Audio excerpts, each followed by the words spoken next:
भगत सिंह, राजगुरु और सुखदेव, इनकी फांसी टल सकती थी अगर कांग्रेस चाहती तो। पढ़ा लिखा मुसलमान भी आज भारतीय जनता पार्टी के साथ है। देखिए, इनके पास कुछ नहीं है, इनके पास कुछ है ही नहीं। इनको दरअसल दिल के अंदर ना जलन है, इनके अंदर। अच्छा। क्या है? जलन है। जलन यह है कि सनातनी इकट्ठे क्यों हो गए, तभी ये हमेशा बार बार हिंदुत्व को कोसते हैं, ये संघ को कोसते हैं, ये कि ये इकट्ठे कैसे हो गए ये। नमस्कार, आप देख रहे हैं द थिंक न्यूज और मैं हूं आपके साथ मानव कश्यप। मेरी मौजूदगी अभी राजधानी दिल्ली के अंदर है और आज हम बात करेंगे जिस तरीके से 79वां स्वतंत्र दिवस के शुभ अवसर पर लाल किले से यशस्वी प्रधानमंत्री नरेंद्र मोदी ने जिस तरीके से संघ को लेकर के जो उल्लेख किया है उसके उसी मुद्दे को लेकर के आज खास बातचीत के लिए हमारे साथ रामदास मलिक जी हैं। उनसे बात करेंगे कि सर किस तरीके से देखते हैं कि एक तरफ विपक्ष लगातार संघ पे सवाल उठाता है, लेकिन वहीं पर दूसरी तरफ देश के यशस्वी प्रधानमंत्री ने लाल किले से उनका जो उल्लेख है संघ का वो करते हुए वहां पर नजर आए, उसको लेकर के क्या कुछ कहेंगे? जब भारत आजाद हुआ, 26 जनवरी को परेड हुई, उसके अंदर संघ को किसने आमंत्रित किया परेड में शामिल होने के लिए? कांग्रेस ने किया, पंडित जवाहरलाल नेहरू ने किया। किया नहीं किया? तो संघ का स्थापना जो हुआ वो हुआ 27 सितंबर 1925 को। हेडगेवार जी ने, वो बहुत दूर अंदेशी थे, उन्हें पता था कि भारत में कुछ ना कुछ होने वाला है। उन्होंने एक ऐसी चार व्यक्ति, देखो 4 व्यक्ति, और आज कितने हमारे पूरे विश्व के अंदर ये संघ फैला हुआ है। संघ की उस टाइम एक जंग थी। क्या थी? जंग थी। सनातनियों को बचाना और आने वाले लोकतंत्र को मजबूत करना, हिंदुओं को संगठित करना। उन्हें पता था कि ये कत्लेआम होने वाला है, होगा। अब रही दूसरी बात इनकी, जो राहुल गांधी चिल्ला चिल्ला के कहते हैं लोकतंत्र प्रजातंत्र। तो प्रजातंत्र लोकतंत्र जमहूरियत का गला किसने घोटा? जब सभा बैठी कि प्रधानमंत्री कौन होगा देश का, वोटिंग हुई, महात्मा गांधी, राष्ट्रपिता महात्मा गांधी भी थे। उस वोटिंग के अंदर सरदार पटेल, वल्लभ भाई पटेल जी के अंदर, जो लौह पुरुष हैं हमारे, उनका नाम सामने आया। पंडित जवाहरलाल नेहरू का नाम नहीं आया। उन्होंने इशारे से उसको उनको हटा के प्रजातंत्र का गला घोट के और पंडित जवाहरलाल नेहरू जी को देश का प्रधानमंत्री बना दिया। ये देश का उसी दिन का दुर्भाग्य शुरू हुआ। ये कौन है लोकतंत्र प्रजातंत्र की दुहाई देने वाले? और दूसरी बात, इनका जो मुस्लिम तुष्टीकरण था उसको लेकर ये आगे चले। इन्होंने, अब एक बात मैं और कहता हूँ ना, देखो ना, अभी तक मोदी जी की जब से सरकार है, कोई भ्रष्टाचार का एक आरोप किसी मंत्री पे नहीं लगा। लगा है? नहीं। अब ये कह रहे हैं जी, इनका एक जो और था इनका क्वेश्चन राहुल गांधी का कि संघ ने उस टाइम बलिदान नहीं दिया, संघ आजादी के समय नहीं था। अरे आजादी के अंदर तुमने आजादी में क्या किया? और मैं बड़ी जिम्मेदारी से एक बात कह रहा हूँ, देश को सुनना चाहिए मेरी बात को। भगत सिंह, राजगुरु और सुखदेव, इनको फांसी की सजा हुई। अंग्रेजों ने ये बात रखी थी कि अगर राष्ट्रपिता महात्मा गांधी, ये जवाहरलाल नेहरू के सामने बात रखी गई थी, कह दे तो हम इनकी उम्र, फांसी की सजा उम्र कैद में तब्दील कर देते हैं। लेकिन कांग्रेस के इशारे के ऊपर, कांग्रेस के समझाने के ऊपर महात्मा गांधी जी ने मौन रखा। भगत सिंह, राजगुरु और सुखदेव, इनकी फांसी टल सकती थी अगर कांग्रेस चाहती तो। लेकिन जो उससे भयभीत थे, क्यों भयभीत थे ये क्रांतिकारियों को इनके अंदर इन्होंने वहां डिवाइड डाल रखा था। सुभाष चंद्र बोस को इन्होंने अलग किया।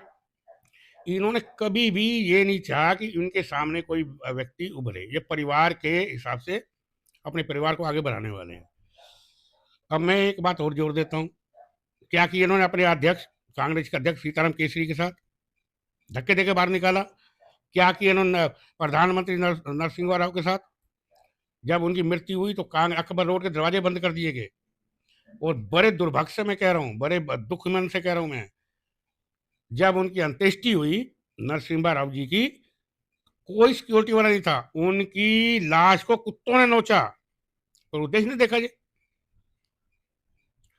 ये पारिवारिक पार्टी है ये, इसका ना लोकतंत्र में विश्वास है।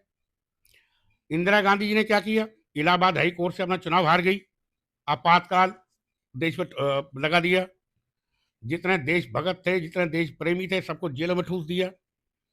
अब ये लोग जो संघ पे क्वेश्चन उठा रहे हैं, देखिए संघ नहीं होता तो आज हिंदू नहीं होते, बहुत कम हिंदू की संख्या होती, सनातन संख्या बहुत कम होती। और ये नहीं है कि संघ कोई मुसलमानों के खिलाफ है, हमारे में संघ के भी हैं, तो संघ के अंदर यूनिट है मुसलमानों के भी, उसको इंद्रेश जी देख रहे हैं। लेकिन इन्हीं की शय के ऊपर क्यों, इनका वोट बैंक था, वो इनका काम था डिवाइड करो, बांटो और रूल करो देश के ऊपर। उसको संघ ने समझा, संघ ने जागृति पैदा की। अब ये ऐसी वैसी बातें बोल के इन्हें पता है कि अब इन्हें जनता ने निकाल दी, पर कर दी है, उसी वजह से ये ऐसी उल्टी फुल्टी बातें बोलते हैं, देश को गुमराह करते हैं ये लोग, और देश के लिए और अच्छी बात नहीं है। और अब क्या हुआ है, अब परिवर्तन हो गया, अब संघ और जंग युवा ये इकट्ठे हैं, इकट्ठे, उसी लिए देश अब तरक्की कर रहा है। सबसे पहला घोटाला भी इनके टाइम पे हुआ, जीव घोटाला पंडित नरवी के टाइम पे हुआ, घोटालेबाजी इनके वहां से शुरू हुई, आतंकवाद इनके टाइम शुरू हुआ, दिल्ली भयभीत, क्या पूरा मुल्क भयभीत था, हर का बम फटते थे, अब तो नहीं फटते। पाकिस्तान के जो हमेशा फेवर में रहे, पाकिस्तान को इन्होंने पाला पोषा, वहीं से आतंकवाद बढ़ा। तो इनके बारे में क्या कहा जाए। लगातार सर कांग्रेस के जो विपक्षी नेता है राहुल गांधी, वो भी अपने बयानों में घिरते हुए नजर आते हैं। उन्होंने एक बार तो ये तक कह दिया था कि जितने भी ये हिंदुत्ववादी हैं इनको देश से बाहर कर दिया जाए। तो कहीं ना कहीं एक टारगेट जो है वो संघ को लेकर के, आरएसएस को लेकर के भी किया जाता है कांग्रेस की तरफ से। ये कुछ क्या कारण है इसका? देखिए इनके पास कुछ नहीं है, इनके पास कुछ है ही नहीं। इनको दरअसल दिल के अंदर ना जलन है, इनके अंदर। अच्छा। क्या है, जलन। जलन यह है कि सनातनी इकट्ठे क्यों हो गए, तभी ये हमेशा बार बार हिंदुत्व को कोसते हैं, ये संघ को कोसते हैं ये, कि ये इकट्ठे कैसे हो गए ये। अच्छा, इनकी पॉलिसी फेल हो गई जो डिवाइड एंड रूल की थी, पढ़ा लिखा मुसलमान भी आज भारतीय जनता पार्टी के साथ है। अब इनको ये कुर्सी के बिना रह नहीं सकते, इन्होंने गरीबी देखी नहीं, गुर्बत देखी नहीं, कुछ इन्होंने जो अच्छे हालात में पैदा हुए हैं, इनको कुछ नहीं पता बाहर की जिंदगी का। इनको बस जब जब पार्लियामेंट में जाते हैं और इनको ये जब विपक्ष में बैठते हैं, इनके अंदर एक घृणा पैदा होती है संघ के प्रति, भारतीय जनता पार्टी के प्रति। और भारतीय जनता पार्टी के, मैं संघ को एक बात, संघ के बारे में एक बात बता दूं, संघ जैसा साधुवाद नहीं है। जितने प्रचारक हैं सुबह से निकलते हैं पूरे, कहाँ का भूखे प्यासे, साधु तो फिर भी जो साधु होते हैं अपना भगवाधारी वेश के अंदर, वो तो किससे मांग के भी खा सकते हैं। और संघ के जो प्रचारक हैं वो बेचारे मांगते भी नहीं है, उनको एक ही ना, उनकी ना वो घर उनका होता है, उनका ना परिवार होता है, वो देश को ही अपना परिवार मानते हैं, पूरे देश को अपना घर मानते हैं। वो अपना अच्छा देखते हैं कहाँ कमी है, अपनी जान निछावर करने तक होते हैं वो। उसके बारे ऐसी बड़ी टिप्पणियाँ करना, ये इन लोगों की आदत है, फितरत है। ये गुलाम मस्तिष्क के पैदा हुए लोग हैं ये, और इनके बारे में ज़्यादा क्या कहा है। लगातार अब एसआईआर मुद्दे को लेकर के भी कांग्रेस प्रदर्शन करते हुए नजर आ रही है। कुछ दिन पहले भी राहुल गांधी ने ये तक कह दिया कि नरेंद्र मोदी को चोर बता दिया, वोट चोर गद्दी छोड़, इस तरीके के जो नारे हैं वो कांग्रेस लगातार नजर आ रही है लगाती हुई। वही नारे तो ले डूबी इन्हें, वही नारे ले डूबी ना इन्हें। चौकीदार चोर है, ये दिया था ना, यही नारा था कि चौकीदार चोर है, वही ले डूबे इन्हें। मैंने एक बात पहले भी कहा है, अब फिर मैं कह रहा हूँ, राहुल गांधी के जो गुरु थे पहले, वो थे दिग्विजय सिंह। वो अपना मुस्लिम संघ संस्कृति को मानने वाला है। उसके बाद ये वैसी इनकी मानसिकता है, इनके यहाँ इनके भाषण यहाँ नहीं लिखे जाते भारत में। इनकी जितने हैं, जितने इनके डायलॉग होते हैं, जितना इनका भाषण बाहर से टाइप होके आता है, अच्छा। विदेशों से। ये आज भी विदेशी ताकतों के हाथ में खेल रही है। जब देश का बंटवारा हुआ तो 3 व्यक्ति तो थे तब। पाकिस्तान की ओर से मोहम्मद अली जिन्ना, भारत के ओर से दुर्भाग्य से पंडित जवाहरलाल नेहरू, और जो उस टाइम जज की भूमिका निभा रहे थे बंटवारे में, लॉर्ड माउंटबेटन।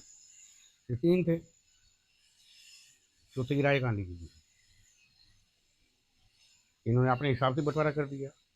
तुम लैंड खरीद देते तो लैंड थोड़ी करतारपुर को भी अंदर ले लेते, लेकिन ऐसा नहीं किया। इन्हें प्रधानमंत्री बनने की जिद थी, जल्दबाजी थी। जब सरदार वल्लभ भाई पटेल जी को लोह पुरुष थे, उनको चुनाव में चुना गया। उनको हटा के इन्होंने राष्ट्रपिता महात्मा गांधी के इशारे पे पटेल जी को बना दिया प्रधानमंत्री। इनका कहीं विश्वास नहीं है। इनका विश्वास है घटोलों में, इनका विश्वास है लूटपाट में, इनका विश्वास है सांप्रदायिक दंगों में। बस अब ये निकलेंगे कहीं ना कुछ करवाएंगे। अच्छा। हम आवाज नहीं उठा सकते ये। पार्लियामेंट के अंदर मेजों पे चढ़ जाते हैं ये।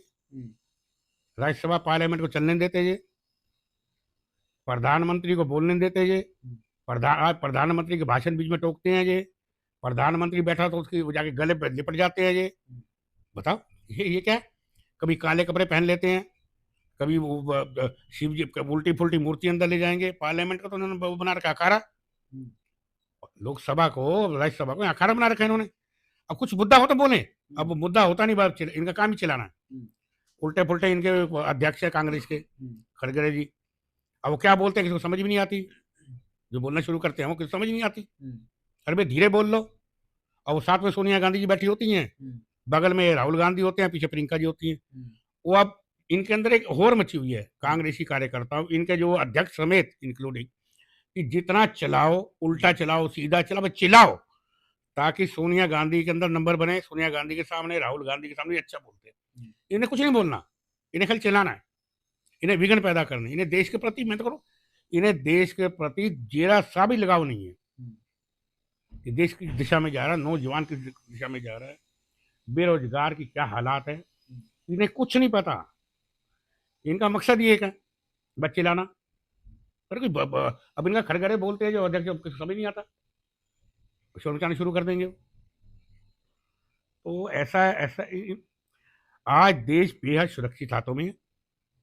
बेरोजगारी कम हो रही है। सबसे बड़ा काम कितना कर दिया मोदी जी ने अभी? उन्होंने कहा ना झुकेंगे ना रुकेंगे। क्या? ना झुकेंगे। अब ये मैंने पहले कहा, ये चांदी का चम्मच लेके पैदा हुए हैं, तो इनके बारे में कहना समय बर्बाद करना। ठीक है सर, बहुत बहुत धन्यवाद। तो हमारे साथ में थे अभी रामदास मलिक जी। इनका साफ तौर पे कहना है कि विपक्ष ने जिस तरीके से अपनी भूमिका तो निभा रहे हैं, लेकिन साथ साथ में जो आरोप जो लगा रहे हैं वो कहीं ना कहीं इनके बेफजूल और बेतुके हैं। बाकी इस वीडियो को लेकर के आपकी क्या राय है, कमेंट सेक्शन जरूर बताएं। देखते रहता थिंक न्यूज। बहुत बहुत धन्यवाद।